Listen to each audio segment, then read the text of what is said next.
A Yeah, Yankees fan. we are. No, not a Yankees fan, but like we're Yankees. That's what they call us Northerners here in the South. You're not Yeah. a Northerner. Where are you from? Connecticut. You are, right? Yeah, I'm from Connecticut, dude. I feel like you were a Southern guy. I don't know, bro. Bro, honestly, since I You've known him as a Southern man.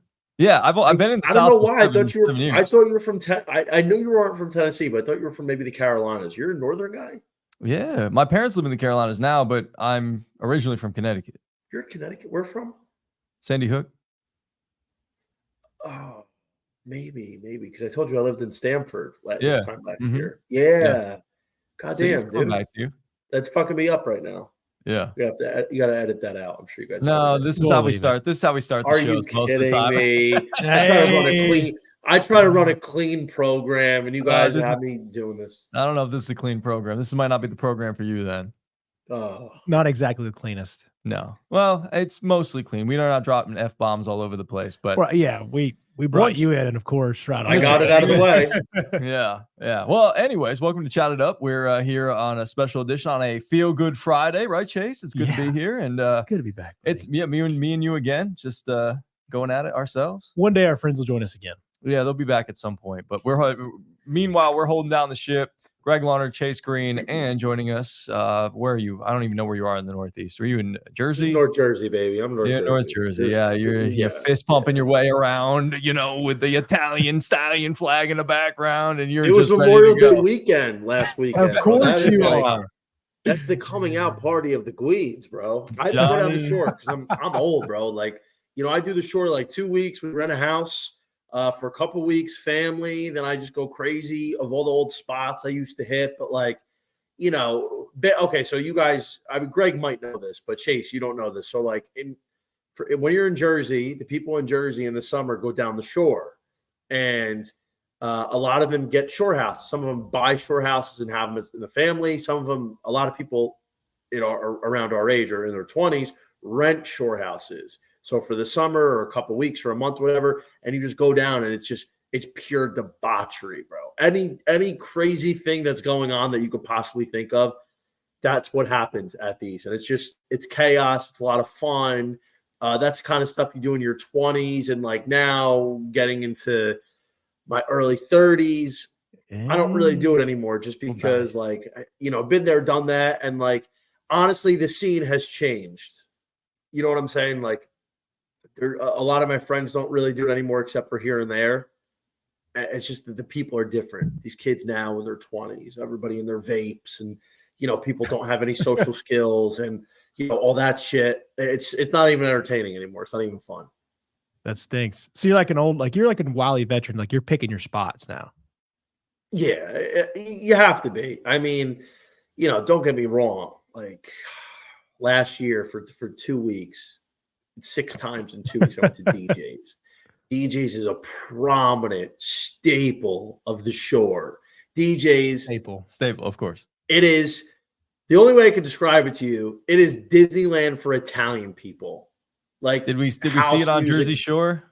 Bumping. No, they tried to go. No. Jersey Shore. Belmar didn't want them in there, so it's in Belmar, New Jersey. When they were filming the show, they did not want the Jersey Shore in there because it would attract a bad crowd. But this place is packed to the brim every weekend. The people get absolutely rowdy.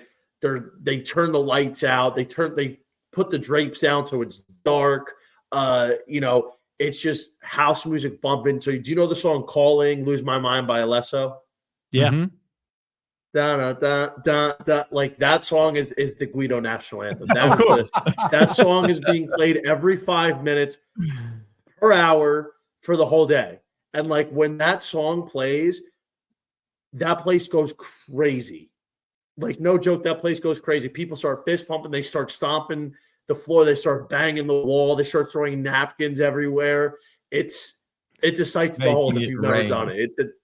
That's my element. When I'm there, I'm in my element. Life makes sense when I'm at DJ's for a happy hour on a Saturday afternoon or a theme night Thursday for a Christmas Eve or Italian night theme. Awesome. Johnny, I just want to thank you so much for giving us a reel to chop up just about your breakdown of the Jersey Shore.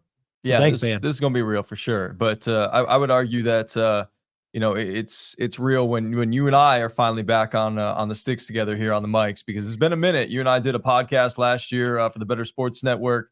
I unfortunately work for the NCAA now, so I cannot talk about betting anything. So I will just say that you are from the Breaking Bet podcast. That's your podcast that you do a lot of breakdown of college baseball and things along those lines. And you've done a lot of other shows when it comes to college baseball. You are a huge college baseball guy. And I thought, what better man or woman to have on this show the Friday as the regionals are going to begin than JohnnyVTV?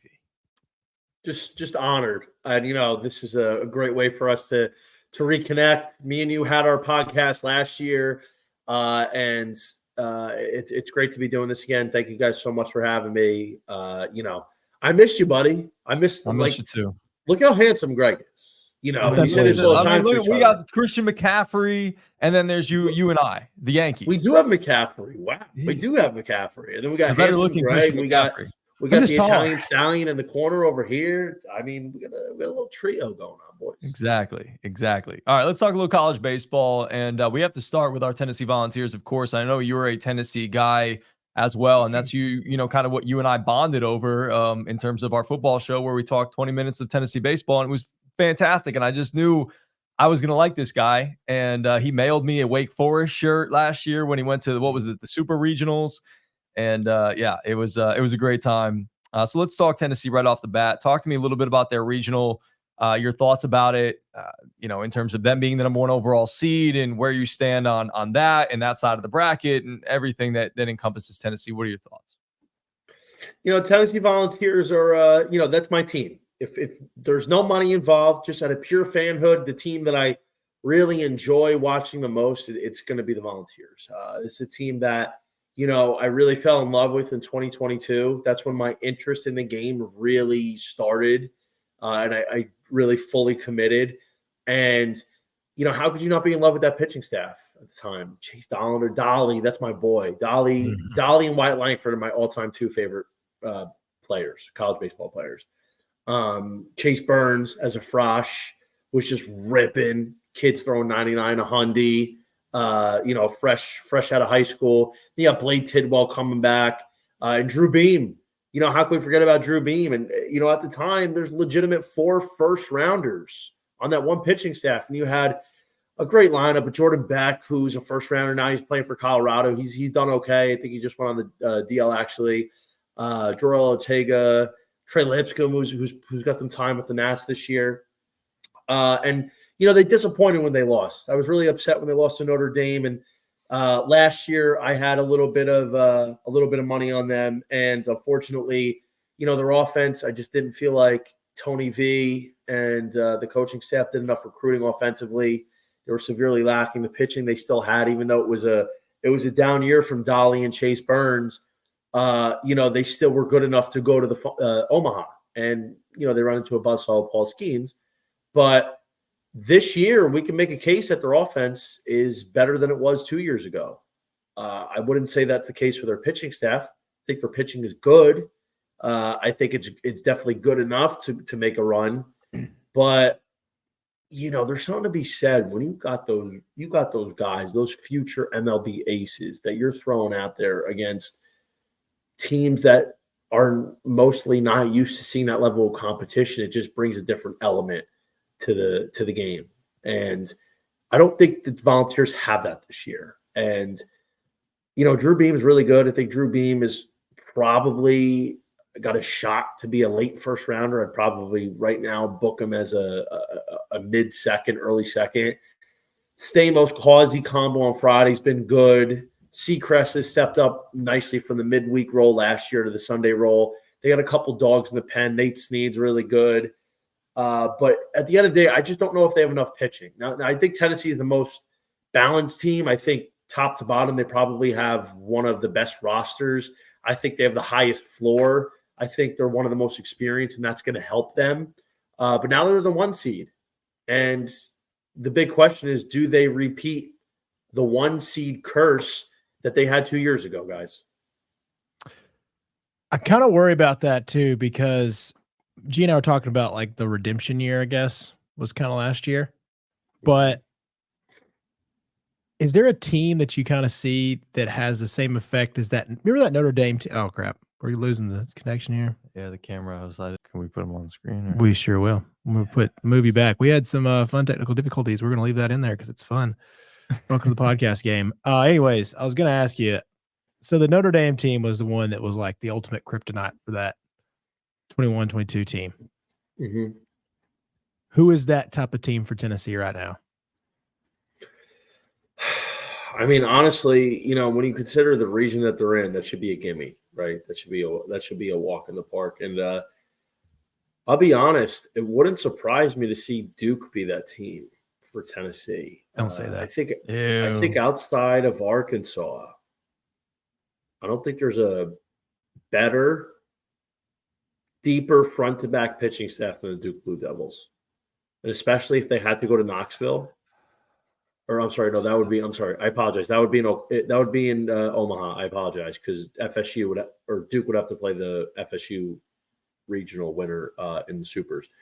But if they had to play a team like Duke, and listen, the Tennessee Volunteers are a great offense, and we just talked about that. We think that possibly their offense this year was better than what they had 2 years ago. They have a legit 1 through 3 that I think maybe only the Texas A&M Aggies can truly contend with Gavin Grahovec, Jace Lavalette, Brendan Montgomery, with the Vols sporting Christian Moore, Blake Burke, Billy Amick. The thing is, like, even though Tennessee can hit, Tennessee can do a lot of things well. They led the country in home runs this year. They had 147 home runs. In Omaha, it's not impossible to hit a home run, but it is not a hitter's ballpark. Those are some deep fences. And I think if you have a team that can pitch like a Duke that has a lot of options, that doesn't rely on just a couple guys, they're 6, 7, 8 deep, then I think that could pose a problem. And Duke's lineup is good enough and deep enough to take advantage of a Tennessee pitching staff that's good, but it's not overwhelming. And I think one of the biggest things to note is the Volunteers, I've noticed, and I've had to pay the price on it a couple times because I've lost when I've bet them early in the season, is against solid lefty starters, they've struggled. And, I think if they drew a Jonathan Santucci and Santucci's on his game and he's not walking guys, he's not working deep counts, he's getting ahead of batters, I think that could pose a real problem for the Duke Blue Devils. For the Tennessee Volunteers. So I think Duke would probably be the one team that they would not want to face. And I believe they're in that quadrant in the top left part of the bracket.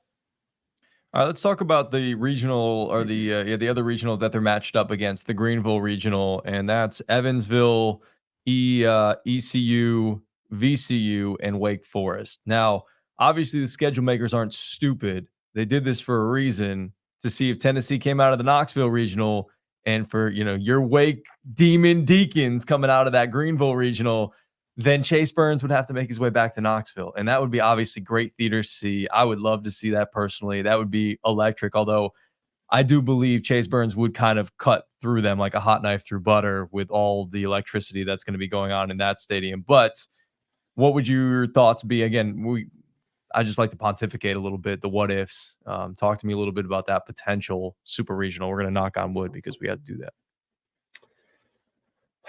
I mean, I feel like a lot of times when we get the matchup that everybody hopes for and the matchup that we kind of expect and what we want, we don't always get it, but you never know. Let's say that does happen, where Chase Burns makes the return in a revenge spot against Tennessee, the program that helped him elevate enough to be able to transfer to Wake Forest that fully unlocked his potential. It'd be must-see TV, would it not? I think 100% fans for that day. Nobody talks to me. I'm staying like that. That's what we need to see.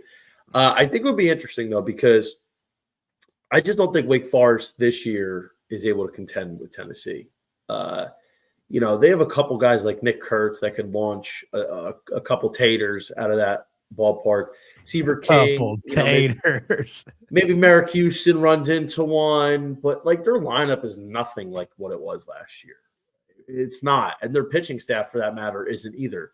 Josh Hartle has had a tough year, and maybe against the lefty theory against Tennessee, maybe Hartle has some success, especially because he has a lot of spin on his pitches, slider, cutter. But I think the fact is the one bugaboo for Chase Burns this year has been the home runs. He's allowed 13 home runs, and as good as he's been, you can give up some home runs against that Tennessee offense, especially in their ballpark. Ultimately, I'd probably peg Wake to win that game, but I think Tennessee would probably win the Super Regional just because, David Falco, Josh Hartle, the bullpen's nowhere near as good as it was last year. I don't even think it's that good. Their closer isn't Cam Dominacci anymore. Their closer is Cocaine Roland, who I think he's good, but he's not dominant. He's not even like a Charlie Bielenson type. So it's a very beatable Wake Forest team. I feel like, they should beat East Carolina, but I mean, everybody's counting out East Carolina. This reason, that reason. I mean, maybe East Carolina spoils the party and wins their own region in a ballpark that is very, very rowdy in favor of the Jungle Cats. Yeah, they are. That is a good crowd over there. They're proud of their baseball. But it's so funny to watch all these schools that are just massive baseball fans now. I mean, Tennessee, I truly believe I've talked about this 100 million times, but they've kind of changed a lot in college baseball. They brought a little ruckus to the game, Yeah. They brought a whole different crowd, and people are embracing baseball because what the heck else are we going to do? I mean, we've got one Eastern Conference or Western Conference final game going on. That's it. That's all we got right now. That's all we got left in the sports world. So people are going to pick up on this weekend. So off that, I wanted to ask you, so who is somebody, doesn't have to be this weekend, but throughout the tournament, becomes somewhat of a new household name from college baseball that they might not know about just yet? I feel like a lot of us know in some way or another from maybe a different sport, like a Georgia with football, Florida State with football, their programs under Jimbo Fisher. I'm going to steer towards a long shot that I think has real legs. And, for us in college baseball, we know who they are. But to the casual fan who's going to tune in, they don't know about Dallas Baptist. The Dallas Bombers. This is a team that This is a team, like I said, it's Dallas Baptist and East Carolina as the two prevalent household mid-major names. DBU has an ace by the name of Ryan Johnson. You can make a case he's been a top 5 pitcher this year. His ERA 1.98, only Hagen Smith's was better. His strikeouts 147 was third in the country behind Chase Burns and Hagen Smith. He had a sub-1 whip. This guy had 3 complete games. He's a horse. He gives his team a chance to win every time. When you have that kind of a guy that is just such a tough matchup, he's at 6'7". He's got this weird east to west wind up, no leg kick. It's very bizarre, but he's still hitting a hundy. And you've got a good 2 in Jerron DeBerry, who's very capable of, forming a capable 1-2 punch. And then you've got the lineup that's, bro, why do you think they're called the Dallas Bombers? 111 home runs this year was 15th in the country. Greg J, their catcher, 21 Tates. This is a guy that's probably a good shot for a first rounder next year, maybe top 10 pick because he's a catcher that can hit. You have a couple guys in that lineup. I think 4 of them are double-figure home runs, maybe 5. They have a lot of stolen bases. They have a good batting average as a team. Their power, speed, and average, along with a couple good pitchers. Connor McKay, their closer, has been great this year. It's a team that is balanced. It's a team that has a winnable path. They're in the Tucson region. If they get past Arizona, which I think they will, then they go play the winner of the Chapel Hill, which I believe it's going to be LSU. And that's a tough matchup, but I think DBU, while they have somewhat of a tough path, it's very winnable. So I think Dallas Baptist has a great shot to get to Omaha this year. And, we've seen mid-majors make waves in the past. And in terms of the mid-majors, I personally don't think there's a team that has a better shot than Dallas Baptist this year. I know we saw Oral Roberts do it last year, and there's another team in that same regional I remember talking to you about that you really liked last year in Grand Canyon. They're in that same regional. Are you a little bit more down on them this year than you were last year? Grand Canyon was a team I really liked 2 years ago. They fell flat against Arkansas in that regional. I think Grand Canyon might have been the host that year. I might be wrong. I'm getting old, man. I don't remember things as well as I used to. But Grand Canyon, You got that 3 in front of your number now. yeah, I got that 3 in front of my number. But Grand Canyon couldn't get it done against Arkansas, a cold Arkansas team at that. And then last year didn't even make it. And Jacob Wilson's last year, they had a pretty solid pitching staff. They had Homer Bush, who I really like, who went to the Padres. So Grand Canyon is an interesting 4 seed. They've had a pretty good season, so it wouldn't be surprising. But they're not even throwing their guy, Danny Avdia, against Arizona tomorrow. So, if Grand Canyon made the run out of the regionals, it wouldn't surprise me, but I highly doubt it. Between West Virginia, Dallas Baptist, and Arizona, I just don't know if I see Grand Canyon being the team that pulls the Oral Roberts and escapes a very balanced and deep region. Well, I had to ask you just about them because I saw they were in the regional. I remember you liked Grand Canyon a couple years ago or whatnot. But let me talk about other regions in general. We talked about ones that you're excited about, things like that. Tell me one that you just are like so down on, you don't really want anything to do with. You're like, this region kind of sucks. Like, I'm not really excited about any of these teams, whomever comes out of it. Is there a regional like that for you? I got to be honest. There's a couple regions that are like really bleh, but I don't know if outside of maybe that Kentucky, that Kentucky region. Talk about Georgia getting a gimme. Kentucky got a gimme. It really just matters the luck of the draw, doesn't it? So I think ultimately what I'd be looking at is, Kentucky probably gets past Illinois, Indiana State, and Western Michigan. And then I expect Oregon State to get out of their region and those 2 teams to face in Lexington next week. I'm not really that excited about Kentucky's region because I don't really see that many great betting opportunities. I don't really like Illinois or Indiana State. I think Kentucky should run away with that region. I have a little futures bet on it. But then I expect Oregon State to go into Lexington on the road. Trent Carraway's back this week. I got word, and I expect the Beavers to get the nod into Omaha out of that quadrant. That's a good team, man. Though Oregon State's another one that when you stay up late night with a few shekels on it, I'm sure it's fun. It's not because they play Pac-12 on Pac-12 network most of the time, so I can't even. Yeah, you can't even see it.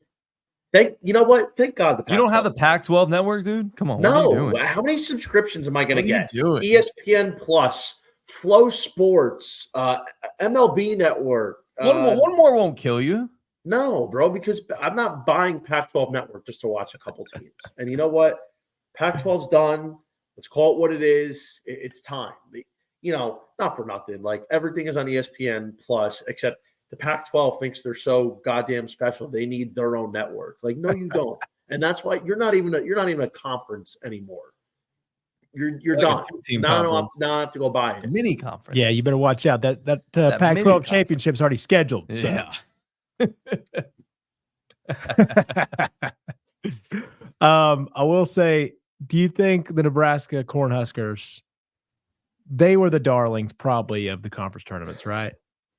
LSU tried a little bit, but they're not a darling. They want it. But Nebraska, yes or no? You can answer that one real quick. To win it all? To get out of that region. I'll just say, can they get out of Stillwater? Because Oklahoma State's a monster. Can they? Yes. They can. I actually put out a play the other day. Nebraska was pushing 4-1 to win the region. I thought that's very possible. Given the fact that, Florida, you can't fall asleep on Florida, right? They're an SEC team. They're a team with a lot of pedigree. They were in the finals last year. They've had a bad year. Their pitching isn't that good. But this is a team with a deep lineup. And they do have talented arms. It's just they haven't performed well. So you never know. We've seen it in the past where talented players were bad all year, and then come June, they turn it on, and they're looking like the potential that their coaches saw when they recruited them. But ultimately, I like Nebraska tomorrow. It's one of my favorite plays. I have Brett Sears. Brett Sears pitching. He's been the top 10 arm this year, 2 flat ERA. Nebraska's been a pretty good ball club, and they're an underdog. And the fact is, like, that first game is big because then, listen, Oklahoma State, it's their region, it's their favorite. But Oklahoma State, what have they done in the postseason in the last few years? They've had chances to host. They hosted against Arkansas in 2022. They lost that. They lost, or Super Regional. They lost that.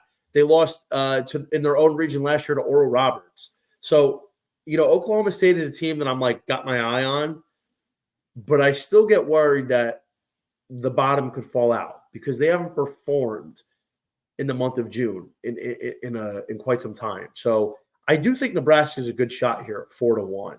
I'm not sleeping on the Cornhuskers by any stretch. Now, I guess when you're looking at the bracket in general, I asked you last about, the regional that you're least excited about, Johnny. What about the regional that you're most excited about, that you think there's the most talent that might be the most difficult to come out of for a host school, a 2, a 3, or even a 4? Where do we start? I mean, honestly, region-wise, I would say probably that Mississippi State UVA regions is the biggest one because Mississippi State is a team I've been talking about since January. They were my first bet. I was in Vegas, wild card weekend. First bet I placed, Mississippi State to win the College World Series at 175-1. I believed in this team last year. I believed in this team last year, and I thought I was a year too early, and I was like, I got to go back to them. They got one of my favorite players, Gerangelo St. John, the switch pitcher, who, if he has a couple good starts in June, we could possibly see him at the end of the first round. He's unbelievable, that kid. But it's a talented team. It's a team that is my single biggest position of my betting portfolio in college baseball this year. It was Northeastern, but Northeastern didn't even make it. They're a disappointment. Tough, buddy. But UVA is a tough team. UVA's been there before. They have a top 10 lineup, but their pitching is really bad. But, in their own ballpark, I think Virginia is going to be somewhat tough. But ultimately, I think Mississippi State's coming out of there. And, guys, let's not forget my alma mater. Of course, the one team, my alma mater, who hasn't been in the tournament in 6 years, has to come in and play Mississippi State. St. John's. St. John's, the Johnnies, get in the tournament, and they got to play my Mississippi State Bulldogs. So, of course, that'd be the one matchup I didn't want to happen because you know what? I wanted to see St. John's win a couple games, maybe get out of a region. But, why couldn't you go to Kentucky's region? Why do you got to come to my region? Why? What are we doing? Mississippi State should have been a host, by the way. They think so? Yeah, do I think so? I know so. They got bent over by the committee. Meanwhile, Georgia got more favors than anybody. True. Top 7, why is Mississippi State not hosting? What are we doing? Because Georgia has the number 1 pick in the draft probably next year, number 2. Maybe, but let's call it what it is, guys. RPI is total crap. Get rid of RPI. RPI is something that the committee uses when it's convenient for them when they're trying to get only when it's convenient. Yeah. I'm not a big RPI guy. It seems like a lot of times that we're discounting wins now. Wins don't matter anymore. It's a crock, dude. It's all an imperfect science. There's no great way to do it, but I'm with you with RPI. It's very situational and when they use it and when they don't. But I think one of the last ones that I wanted to ask you was, I know you've thrown a lot of different names about a lot of different guys you're excited about watching. Talk to me about a couple of guys that maybe you haven't mentioned already that you're really excited about, or people that are maybe the casuals that are coming in to watch the regionals this weekend that they should really be on the watch for. If they're scrolling around on ESPN Plus, hey, I'm just looking for a game, maybe a guy that's going to have a big start or a guy in a lineup that I got to see. Who are some of those guys in your eyes? Well, I'll tell you the guy that I think is probably going to be the number 1 pitcher, at least in college, off the board next year. That's Florida State's Jamie Arnold. Top 5 pitcher this year for sure. Jamie Arnold reminds me a lot of Chris Sale. There's a lot of Chris Sale, prime Sale in Jamie Arnold's game. Funky crossfire lefty delivery, tall, lanky, runs the fastball up to 97, 98. Really good slider, draws a lot of swing and miss. He could throw it for a strike. This is their guy. And Florida State is one of my big teams as well. Like Florida State and Mississippi State are probably my two biggest positions this year. And Jamie Arnold is going to be the key to the FSU run if they make one. And he's going to go game 2. He's going to face, assuming Florida State wins, he's going to get the winner of UCF Alabama. And I think everybody needs to tune into Jamie Arnold because not only is he one of the best pitchers this year, but like I said, he's on the docket to be top 10 next year, probably first starter off the board. And it's nice when you start checking these guys out the year of, but start getting into the habit of checking out these guys that's on the draft board next year and then in 2 years, because you're going to get a leg up and really understand how to make money and profit off these guys. Because when you find out about it right when it's happening, then it sort of becomes too late.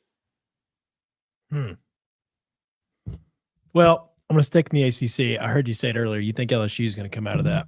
Why do you think LSU is going to come out of the beautiful, beautiful city of Chapel Hill? Because Mr. Vance Honeycutt and the North Carolina Tar Heels might have something to say, brother. I do love Vance Honeycutt. Vance Honeycutt is one of my. Now he can strike out. Now the boy can swing and that's miss. The problem. Vance Honeycutt. I would say in college, even last year, actually 2 years ago in his freshman year, Vance Honeycutt is one of my guys. Like you have a list of like my guys. I have a few of them. I probably say I have about 10 to 12, just because there's so many players. But Honeycutt is high up on that list. I love his game. I think he's the next generation Trey Turner playing center field. There's not a better defender, period, not outfielder, defender than Vance Honeycutt in the country. He's pushing a 30-30 season. He's probably not going to get there. Average has gone up this year, but the one bugaboo is the strikeouts, the swing and miss. That is ultimately what I think might prevent him from going top 10 this year, even top 5. Coming into the year, I had Honeycutt as a top 5 pick. And I think the talent's there, but there's the other guys that are going to go ahead of him that don't have nearly the swing and miss that he does. But anyway, North Carolina's offense is great. I think it's a really good offense. The pitching is a bit of a concern. They got hurt this year with Jake Knapp, the guy who's going to be their Friday guy coming into the season. He goes down with TJ. Folger Boaz was pretty good, the freshman. He's missed some time. I think he's hurt. I'm not sure if he's done for the year. But they have a good little Jason DeCaro, Shea Sprague duo. They have a couple dogs in the bullpen, Poston, Mateus, and Dalton Pence, I think. But to be honest, like UNC hasn't really proved it in the tournament in a while. They were there a couple years ago. They lost to Arkansas. I think they couldn't get it done. And you know what? UNC to me is a team that really didn't beat that many good teams this year. They had a nice series win at Duke. I was surprised about that. They took down a couple tough teams earlier in the year, but like their schedule was butter. It was one of the easier ACC schedules I think you can play. Even though they're at home or they're great at home, like this is a different level of pressure, guys. And LSU is a team that's been there before. Been there, done that. Coming off winning the College World Series. Their team is not as talented as it was last year, but I think their team is more dangerous than it was last year because they're battle-tested. They've had their backs against the wall for the last 2 months. This was a team that probably wouldn't have made the College World Series the tournament if they didn't go on that little run in the SEC. It was a coin flip. If LSU was one and done and lost to Georgia in that play-in game, it's probably a coin flip if they get in. Just because they're LSU and, eyeballs, they might get in, but it was a question. But they won 4 of their last 5 series to close the year. They lost in the finals to Tennessee by 1 run in the SEC tournament. They have a disgusting 1-2 pitching punch with Gage Jump and Luke Holman, 2 guys that have really come on strong lately. They have a couple guys in the bullpen that I do like. Tommy White is a first-round pick, top 10, maybe top 12. and I think LSU is they got the pedigree. They got the experience. They're not afraid of the moment. They've been here before. They've been playing playoff baseball. UNC's kind of coasted into their position. And at the end of the day, I feel like the matchup is much more favoring LSU. Chances are I would probably say if LSU wins the game one and UNC wins their game one, and those two teams face in the 2-0 game, you're going to get Luke Holman. Luke Holman's on his game. Luke Holman can shut down the 1927 Yankees. Murderers Row. Hey, Let's not get when that crazy. boy's on his Come game, on, Luke dog. Holman is untouchable, It was a different time. bro. It was a different time back then. way different time. All right. I was as you're sitting here talking, I have one more question. I want to kind of play a little game with you here. Maybe not a game, but I thought it would be fun to kind of get your picks down on camera so we can kind of hold you to it to see how well you do. I want to go region by regional by regional, and just have you pick who you think's going to win. You can give us a little blurb as to why. How about that? Sure. All right, let's go. Start with the Knoxville regional. Obviously, Tennessee's coming out of that. You don't even need to go into any further detail on that one, correct? Tennessee's coming out. That's okay, correct. the Greenville regional. I have Wake Forest just because I think East Carolina's top heavy. They have 5, maybe 6 really good players. Not a lot of depth. And, East Carolina, I think, could be in for an adventure tomorrow against Evansville. That's a upset pick that I'm brewing. If not, like, Evansville is going to keep that game close. Zach Root, who they're throwing tomorrow, that's their Saturday guy. He only pitched 4 times in the last 2 months since the start of April. Trey Savage was dealing with a chest injury. He was in the hospital last week. He's probably going to be fine. Hopefully he's fine. Bright future ahead of him. But we don't know how he's going to be. We don't know. I think it was a chest thing, maybe a lung thing. That could be a problem. And, I'm taking Chase Burns over Trey Savage. And I think East Carolina has not been playing great baseball. So I think Wake Forest is probably the direction I would go. How about the Norman regional? Tough draw for my UConn Huskies with Oral Roberts there. You're talking a lot about Duke, number 1 seeded Oklahoma. Talk me through that one. All right, you're a UConn guy. UConn's had enough. They won 2 college baseball titles. No, we do okay in baseball. We would get to the regional. You guys have had enough. You've had enough. Relax. UConn's done pretty well for themselves in the athletics department over the last couple of years. But no, I'm going Duke. Duke all the way. Duke is a team that I took early in the year, a little ticket to win the College World Series. I just re-upped on them as more of a little protection against the Florida State ticket. It doesn't even guarantee anything, but in my mind, I think Duke's advancing. I think they're deeper. Oklahoma was a team I was in love with 2 years ago. I took them before the tournament, right in the beginning of the Big 12. I don't think Oklahoma's got that magic in them this year. I think they're a solid team. They're at home, but ultimately, I think Duke is just going to overwhelm them. All right, the Tallahassee Regional is next. That's the one that Duke will play.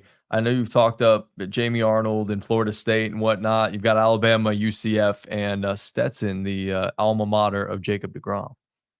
I'm going to FSU. FSU is one of my big teams this year. I've been riding them all year. Preseason, I believed FSU was going to have a turnaround, and I thought they were going to contend for the ACC. And I think Florida State is going to advance. I will say I am a tad concerned about tomorrow's game. They're electing to throw Carson Dorsey, who's allowed 8 runs earned and 11 hits in his last 2 outings, which have gone in 1+ innings. So against a tough Stetson team, I am a bit concerned. They not only have to win that game, but they need Dorsey to go at least 5 innings. The next regional we're going to jump to is Fayetteville. You've got number 1 Arkansas, number 2 La Tech. The Love Shack out there, La Tech. When I was in Louisiana, I heard a lot about that. Number 3 Kansas State, and number 4 SEMO. I think it's Arkansas's regional. Arkansas was my preseason pick. I know you're like, oh, how many preseason teams do you have? I mean, I have a vast portfolio, but I will say the 4 teams I've been on all years: Arkansas, Oregon State, Florida State, Mississippi State. Duke was early in the season, not preseason, but ultimately I think Arkansas should win this. I am a little bit interested here. They're not going to have Brady Tigert this weekend. They're opting to go Mason Molina game 1 against SEMO. And SEMO, they're not that good, but they gave Dallas Baptist early in the year against Ryan Johnson a run for his money. They touched him up for 5 innings, 5 runs in his first start. So if Mason Molina comes out and gives up a few runs and SEMO ends up getting some decent pitching, I think we're in for an adventure because I am worried about the Arkansas offense. But the team that I am actually intrigued by, and I gave them out at like plus 530 half unit, is LA Tech. I think LA Tech is that's a dangerous little 2 seed there in that region. I don't know if LA Tech's gonna have the pitching depth, but they're going to be live in that region. But ultimately, I expect Arkansas to come away with it. Louisiana Tech making some noise, perhaps. I'm going to do 3 more, and then I'll let Chase take care of the other side of the regional. I'm going to do, let's go Charlottesville next. That's number 1, Virginia, Mississippi State, St. John's, your Johnnies, and Penn, it's Mississippi State. He's sending it home. Easy. Mississippi State. Tucson Regional, we don't even need to get any more into that. Arizona, DBU. Are we going DBU? Just hands down on DBU. This one to take? Okay. So I betting wise, I think that the way to go, it's going to be DBU or Arizona that wins that region. I think the best way is to bet both of them. You can get them both at plus 150 to plus 190. You're going to lock in a profit most likely because I don't think West Virginia or Grand Canyon win. But ultimately, if I had to pick one, I think it's going to be Dallas Baptist. All right, we're gonna go DBU. I can't can't speak on the betting, so I miss being able to talk about it, but I can't talk about it anymore, unfortunately. It's softball though. You're a softball. No, I can't. It's all betting. Betting. We can't. You know what though? That's gonna change. That's gonna change in a few years. Like the NIL money, that's going to change in a few years. They're going to get in bed with the sports books just like the pro sports did. I already got in trouble once for talking about it. I can't get in trouble again. I'm just a lowly. You're not talking about it. I'm talking. I don't work for the NCAA. Exactly. I'm not talking. You're not talking about it. I'm talking about it. You're talking about it. All right, let's go to the final one up for me. Then I'll give it over to Chase. Chapel Hill with his UNC Tar Heels. You've talked about it. LSU, you got them coming out? I got LSU coming out, baby. Yeah. They're hot. LSU right, is a dangerous. They're hot. Dangerous team. Okay. I know you mentioned it too, but you think Kentucky's got a cakewalk up top, don't you? Yeah, Kentucky is gonna I can't say the word. I'm trying to run a clean program here, but yeah, Kentucky's got this. Thank you for your cleanliness. Yeah, appreciate it. Kid show. It's a kid show. Another one. Are you still locked in on Oregon State? Yeah, man. This is a team I had, like I said, preseason. Just because you get to the moment here, you got to ride them till the wheels fall off. I don't think their region is super difficult, but it's not easy. UC Irvine's a sneaky team. They have a good ace and Nick Pinto. Nicholls State is a very appealing 3 seed in terms of like nobody knows about them. Like I've checked up on them a lot during the midweek. Like they've been a part of some of my plays in the midweek this year. They're a funky bunch, man. The Nicholls State baseball team is definitely somebody I would look at. But I think Oregon State comes out here.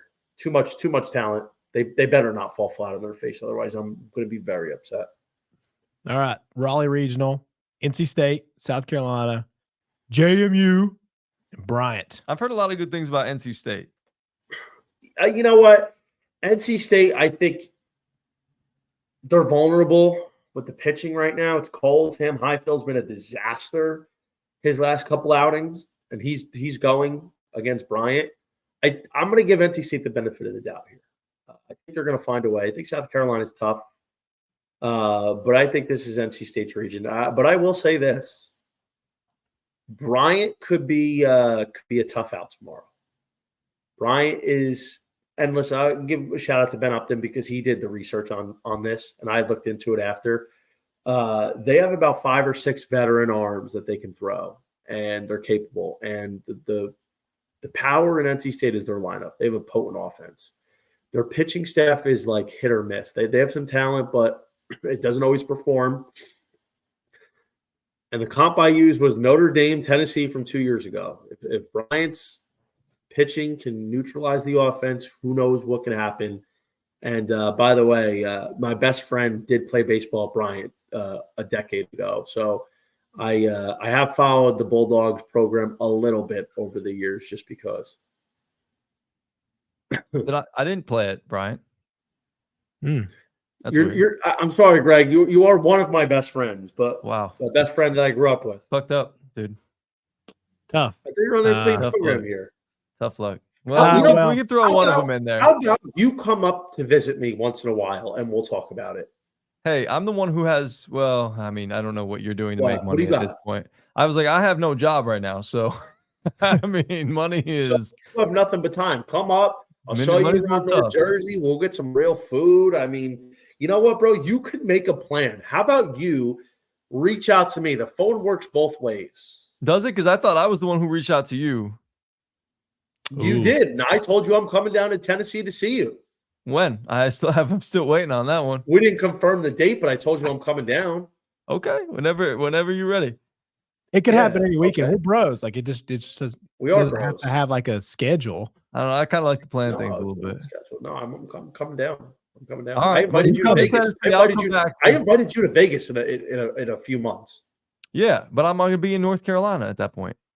Okay, that sounds like a you problem. I invited you. The red carpet was rolled out, my friend. All right, was it? I'm like, hey, I'm going to be there one day. Like, if you want to come, show up. But yeah, but then I'm going to LA. I told you that. Well, I got to sign up for the Circus Survivor. No more top 10 for me. I'm winning that. I'm winning that shit this year. JohnnyVTV is going everywhere out the West Coast, baby. Nothing but love. All right, Athens, Georgia. It's Georgia. I mean, Kentucky, Georgia, and Knoxville. How about you just give them the trophy? Am I right? I mean, Georgia's toughest opponent is UNCW. I mean, UNCW is a solid Wilmington, program. Baby. That's my other hometown. That's where my parents live now. Seahawks. They're tough. They're a tough little mid-major, but I mean, come on. They're going to that's the 2 seed in the Georgia Regional. Are you shitting me? Like, what are we doing? Like, this is what I'm talking about. Georgia gets the 7 seed undeservingly, and then they get arguably the easiest regional you could get. Like, whose father did Georgia pay off? There's a lot of money in Athens, buddy. There's a lot of money in Athens. I'm sure it is, but they got the easiest region. Well, this is one of my favorite regions is Clemson's. Clemson, Vandy, Coastal, High Point. I fought a little bit this year for Coastal, man. I mean, they're hit or miss, but they're also just a fun freaking team, dude. Remember when we tried to figure out what a Chanticleer was last year? We did. And you know something? I really like Coastal, man. The Coastal is one of the teams that I bet on consistently throughout the year.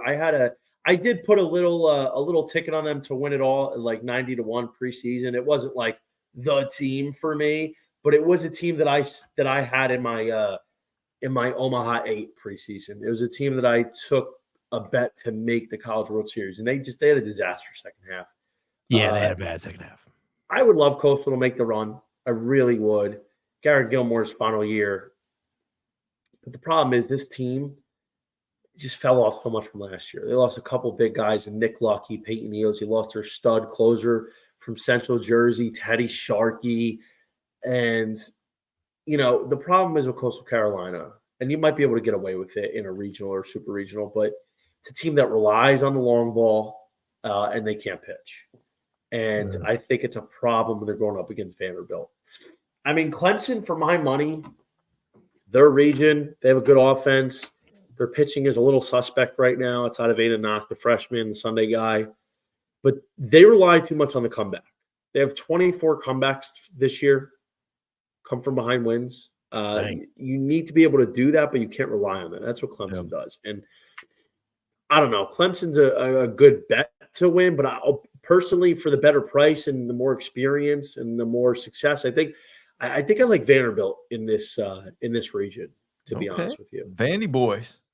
Okay, yeah, we're back. We're rocking Tennessee a little bit. Yeah, a little bit. Nah, we don't. No. Yeah, That's not how that works. No. We don't claim Vanderbilt over here. They got their own little city. It's basically like the Vatican over there. Yeah, they have their own kit and caboodle. We don't really care about them. Stillwater, Oklahoma State, the darling Nebraska. Jack, maybe the Shohei of college baseball, and the Florida Gators. Maybe. I Tiger. love Cags. I love Cags. He's I know he's you do. Italian. The fact that he's Italian. Oh, he's and heavy from Italian. Tampa. He's Italian Caglino. and he's from Tampa. Are you kidding me? That's my like Johnny guy, V. bro. That's Yeah. my guy. He's Italian. He's from Tampa. And you know what? Because he gets to grow up in Florida, look how much darker he is than me. I'm so pale right now. I look like I was born in Winterfell. I mean, it's terrible. You're It's a basically terrible look albino. to be Italian and Yeah, not be you're basically dark. I didn't get that. I got the Metagon skin. But listen, if Florida came out and decided that they actually want to play baseball in the month of June, wouldn't shock me. And I think Nebraska's got a little shot here. I think Oklahoma State's gonna come out of this. And you know why? The emergence of Carson Bench on the mound has been big. He's a two-way player coming in. You know, he's a really good outfielder. He's great at the plate. First rounder this summer. But now he's looked really good on the mound, and he's become their Sunday guy over the last few weeks, and he's looked phenomenal. So now that you have two really good pitchers in Sam Garcia and Brian Holiday, you added a really good Carson Bench who's pitched really well to round out that rotation. Now you have three capable starters that can go out and get you a win. So now you have a lot more flexibility. And I think that's going to play well for Oklahoma State. Okay. Good to know. I was kind of wondering, that's another fun one up there. That's a good bracket. It's a good little regional. Oklahoma State's always got the their regionals and super regionals are always fun. They always got a really tough field that they have to contend with. Cowboys. Yeah, they do well out there at Oklahoma State. All right, let's go back out to Santa Barbara. Gauchos. Yeah, dude, this is just a West Coast. Nobody out here on the East Coast watched much of this. You got Santa Barbara, San Diego, Oregon, Fresno State. Who you got, buddy? I think UC Santa Barbara is my number one upset alert seed. Oh, number one. Yeah, they're a seed, weird upset one alert, seed. biggest one. I think Santa Barbara is a good team. They can really pitch, even without Matt Ager, a preseason All-American who's not been good this year. They're 25-0 at home, but they play in a bad conference. They didn't beat anybody this year, really. I mean, they lost to UC Irvine when they were ranked 16. They lost to Cal Poly. Their big wins, they swept Oregon, surprisingly, and they swept UConn. Those are their big wins this year. And, you know, for my money, the fact that they can't really hit is a problem. I think Oregon's a little bit more experienced. I like San Diego. I think the winner of the 2-3 matchup between Oregon and San Diego ultimately wins the region. I think it's going to be Oregon, more experienced. They were in the Super Regional. They were a blown lead away from going to Omaha last year against Oral Roberts. It's not like a super talented roster, but it's good enough. They just have a bunch of guys that can get it done. And I do think the Ducks are going to get their revenge on Santa Barbara. And, I think the Ducks, who are plus 350 at this region, were a bargain. Quack, quack, baby. Quack, quack. All right. I want them out of here so bad. I hate this call.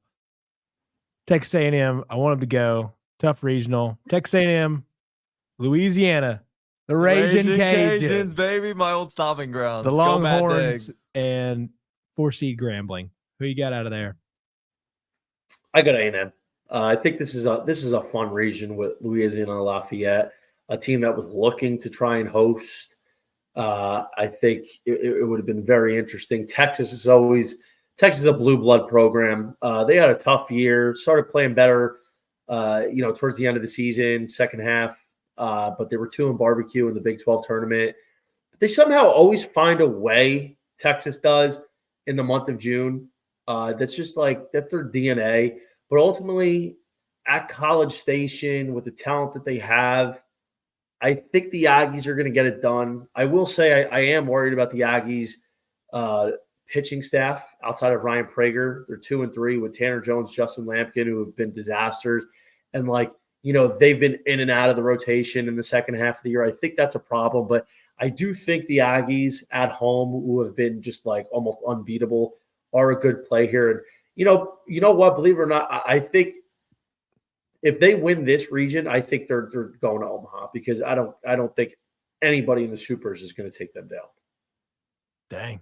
Okay. Yeah, I mean that would be them versus Oregon. So yeah, they should be able to hopefully walk through that. Yeah. Well, Johnny, you got anything else for us, buddy? Any last little tidbits we need to know before this beautiful, beautiful weekend starts? Absolutely. I would say especially for the regionals, guys, you know what? Don't be so like a kid in a candy store, eyes on everything. You want everything. It's like you see all these lines, you want to bet them all. Try to refrain from that. Be strategic, be patient, pick out a small handful of games you like, and then attack accordingly. And appreciate what you're watching. You're watching the superstars of tomorrow. The top 10, top 12 college prospects in this year's draft class, they're playing. All these guys will be first round. Caglione, Condon, Bazzana, J.J. Weatherholt, Chase Burns, Hagen Smith, Tommy White, Braden Montgomery, Nick Kurtz, Seaver King, Trey Savage, Vance Honeycutt. Like all these guys are first rounders, and they're all in the tournament. Enjoy it while you have it, because you know what, man? Like it's really cool to watch these guys, and in 10 years when they're studs in the major leagues, like, yeah, man, I remember watching them in the regionals. I remember watching them in their college year. And one last thing I'm going to add. I think Chase Burns is going to have a higher ceiling than Paul Skeens in the MLB. I tweeted it out. Hey, now. July 28th, I tweeted it out when he transferred, committed to Wow. Wake Forest in the transfer. I think Chase Burns has a really good shot to have a higher ceiling in the MLB than Paul Skeens. We're all drooling over Skeens, and I get it, rightfully so. It's more Livy. mean, It's more yeah. Livy. I mean, it's more Livy Dunn, let's be honest, than Paul Skeens. But wait until these people learn about Chase Burns. Seriously. Like, in my opinion, He's a traitor. He's a traitor, Johnny. That's what he is. Nah, you know what? Doesn't matter. He got upset that he got moved to the bullpen role, even though I think it was the right decision. It absolutely it was. was. Super relieving. But at the end of the day, I don't think there's possibly a pitcher that has a better slider in all of baseball than Dylan Cease. I think Chase Burns is second. He has a much better slider than Skeens. His fastball it's not as high velo, but he is max effort. I think Chase Burns will fill out and that velo will go up. But we're looking at a guy that's consistently 98 to 100, touches 101 frequently, and he'll occasionally get up to 102. Good changeup at 90 miles an hour, good curveball, and he's blossomed as a pitcher. And the electric factory that he is, Chase Burns he's going to be a guy that everybody's going to be talking about at the end of the summer when they finally see him pitch in the minor leagues. You're like, oh my God, this kid's so good. Yeah.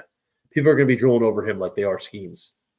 You know, when he was talking about everybody that you can watch in the tournament, going to be first rounders, things like that. Did you notice he didn't say Blake Burke or Christian Moore? Sure didn't. No. Sure You know what? Disrespectful. That's on me. What? You know what? That's on me. I apologize. Sure. Blake Burke and Christian Moore absolutely 1,000% need to be first rounders this year. Absolutely no question. I think I think it's a little bit crazy that they've been overlooked this year. I don't think they're top 15 picks. I think they're mid to late 20s. 20s, mid 20s. Yeah. But they've been two of the best players in the nation this year. That's no questions about it. Christian Moore. And you know what, man? It's not just how good they've been, the improvements that they've made over the last 3 years. Mm-hmm. Christian Moore, man, just got to give it up to him. He was great last year, and he's way better this year. Blake Burke was just this power daddy wagon freshman that was just hitting tanks. And he didn't get much in the lineup, similar to how Cags was his freshman year. And then he wasn't that good last year. You know, he had home runs, but he was not a complete hitter. He was terrible at first base, did a complete 180 in the field, and he's become a complete hitter that uses the backside of the field. The home runs have been down a little bit, but the average is sky high. He just looks like Freddie Freeman at the plate, if we're being honest, the way Blake Burke has been playing. So, you know what? You're 100% right. Kudos to them. Big fans, and hopefully they go in the first round. Enjoy watching them as well, guys.